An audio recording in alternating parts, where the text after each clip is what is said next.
Mr. Dean here. Hope you guys are doing well.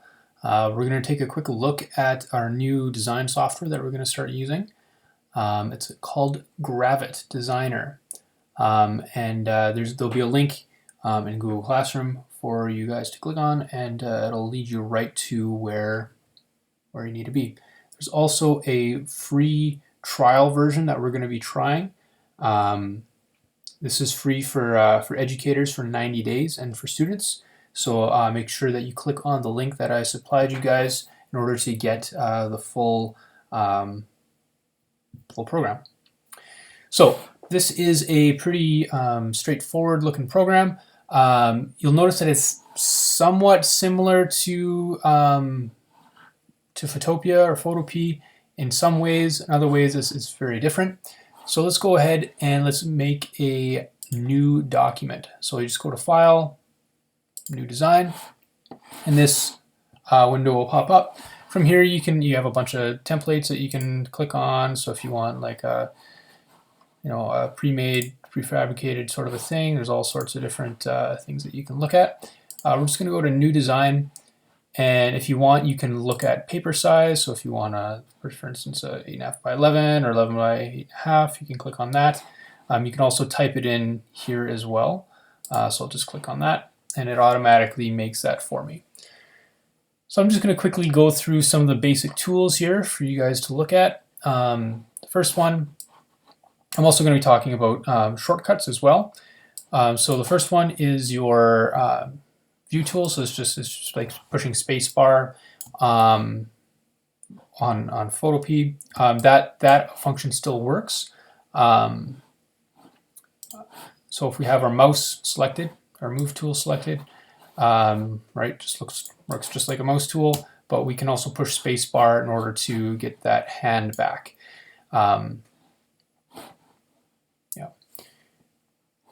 So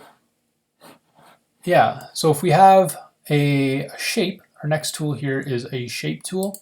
So let's just click on that, and what it allows you to do is make a shape. So if you have, if you just click and drag, it'll be able to do a custom shape, but if you push shift, it'll lock to perfect proportions.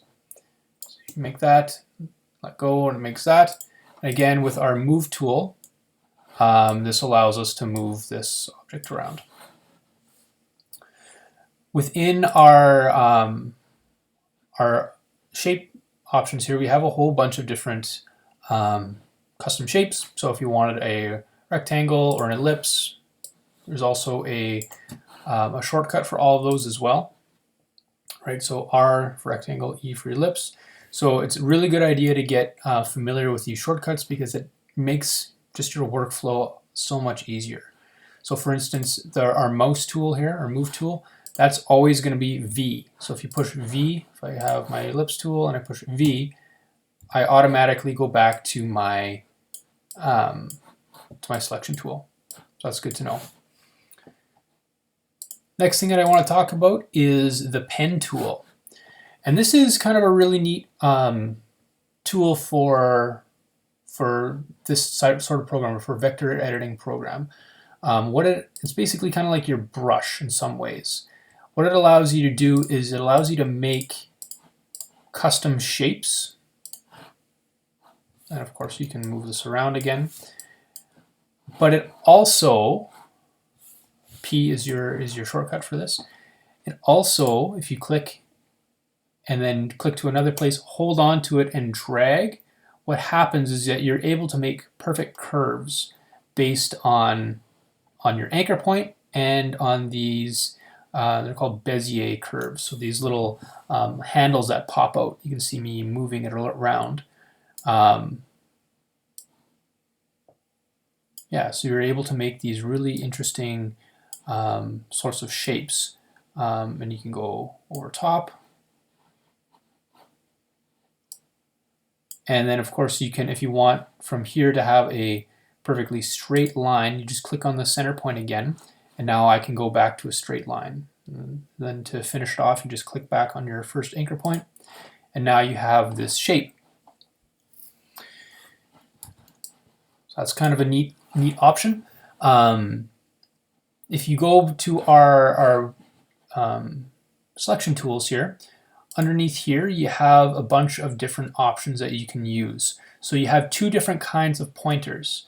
So your original selection tool, V, will move the entire object around, but the subselect tool, what that does is it allows you to edit your anchor points.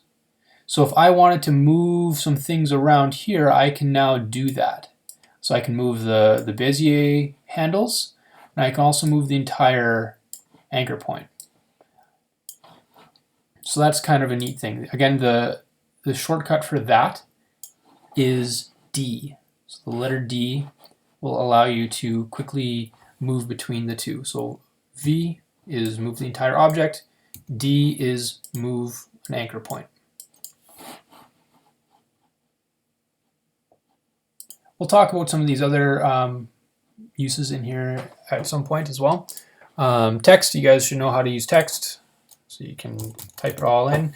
And later I'm going to show you how to upload imported fonts. So you should be able to download fonts and upload them for free as well. So we'll talk about that in another video. Okay, we can also drop pictures in here. So if you really want, you can either drag images in or upload images. What's also kind of neat about this is if I push Shift or I drag and select a few different things, I can obviously select many things. You can group them together.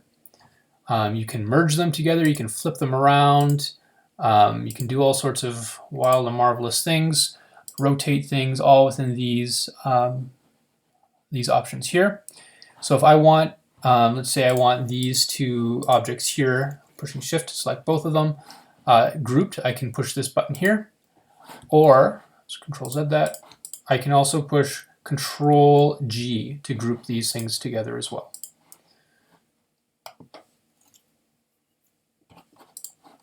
So then now they're both selected.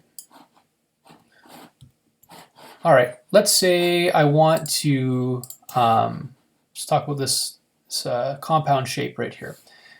What this is going to allow us to do is if we click on this button here, we have 4 options.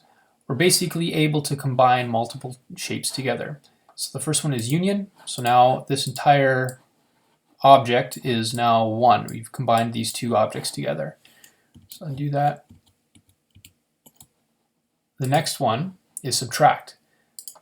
So basically this circle, because it's on top of the square, is going to take a chunk out of the square. Intersect is going to be minus everything but what was overlapped. And difference is going to be the opposite. So now we punched a hole right where those two overlapped. We can also clip things. We'll talk more about that in another video as well. Bring things forward, bring things back. You can turn this into a symbol. We'll talk about that later as well. You can convert this to a path. So this is handy. So if I convert this to a path, when I push my D tool now, I can begin to edit the intricacies of that path. Before, say I didn't do that, when I have my subselection tool selected, so my white pointer, there are other things that I can do. So I can, say, turn this into a pie chart sort of a thing. We can change the corners of our objects, all sorts of different things. So those two mice options, pointer and subselect, those are very, very powerful and very, very good to know how to use. Let's take a quick look around some of the other options that we have here. So on the left-hand side, we have basically our layers panel. So if we click on individual areas, we can see that it's that you select those things. So if I want to select this particular squiggly thing, we know that that is it. We can also rename things. So if I call this squiggle, now I know it's very easy to see that this is what I'm talking about. You can move things around, right? You can re-layer things. So say we want this thing to be this color. If I double click, it allows me to move objects around within the group. So remember that these two things are in a group. So if I bring the squiggle underneath, now it's on top. You can also, if I click on both these things, we can ungroup areas as well.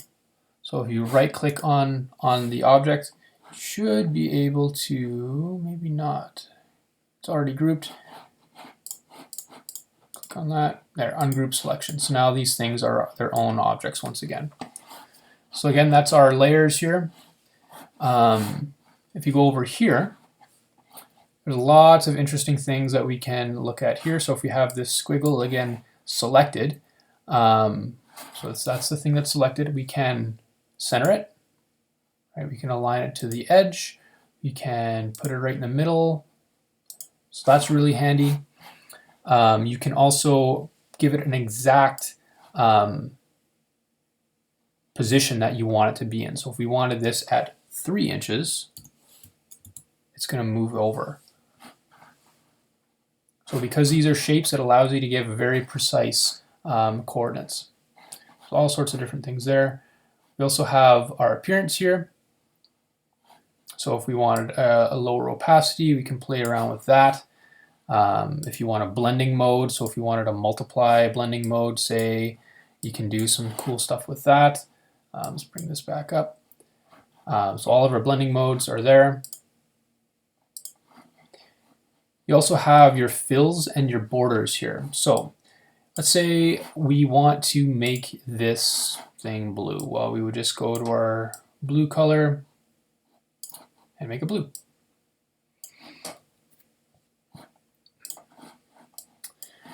So let's turn this back to normal. Well, that's that. We can also hide shapes just by pushing the visibility. Borders, in a lot of other programs, this is called a stroke. So what a border is, if you click on that, is it allows you basically to put a outline around the shape that you've made. Very, very handy, because we can also turn this off and just have a border. So let's change the color again. We can change it to whatever we want. And we can put a screen mode or a multiply mode or something on here if you want as well. Kind of nice. But a really neat thing is that we can have multiple strokes. So now I have 2 outlines, just like that. If we go into our settings here, we have even more options that we can choose from. So if we wanted a rounded corners, we could do that. This is more useful if we have just a line, not a shape. Our joints can be kind of cut off at the sides. We can also make sure that it's on the outside or on the inside as well. Very handy. You can also have a dotted line. So if you want dashes and dots, all I'm doing is clicking and scrolling with my mouse in order to do that. So that's pretty neat. And of course we can change the color as well. So if we want some funky green thing, make it very awful. Nice. Okay. You also have a whole bunch of effects, blur, drop shadow. Drop shadow is kind of nice. So you can have like kind of a very, very fine shadow underneath. To zoom, what I'm doing is I'm pushing Control and scrolling in order to do that. You can also do this by using your zoom tool here, and you can have your custom sizes there. You can also just push Z and zoom in on a particular thing. You'll notice I'm continuing to zoom in, zoom in, zoom in, and it's still very crisp, very clear. That's the beauty of vector graphics. So every option, whether we click on something, this is on the right here is going to change. Okay, so if I click on my text, this will bring up my text options. If I click on different elements, I can do different things. So let's click on this shape here now. What I'm going to do, we can also, with our fills here, we can change it to, where is it?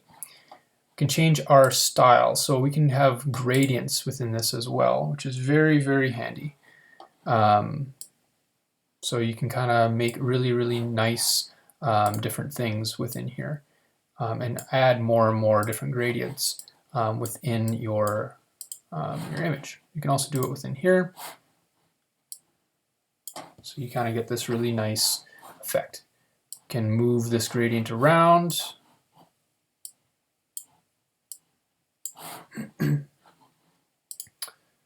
So anyway, we have lots of different kind of gradients, really handy, lots of really neat options that you can use. So for today, mess around with this program, click buttons, try to break things, have some fun, just sort of get familiar with the tools. And tomorrow what we'll do is we're going to start a new tutorial on how to actually use this program.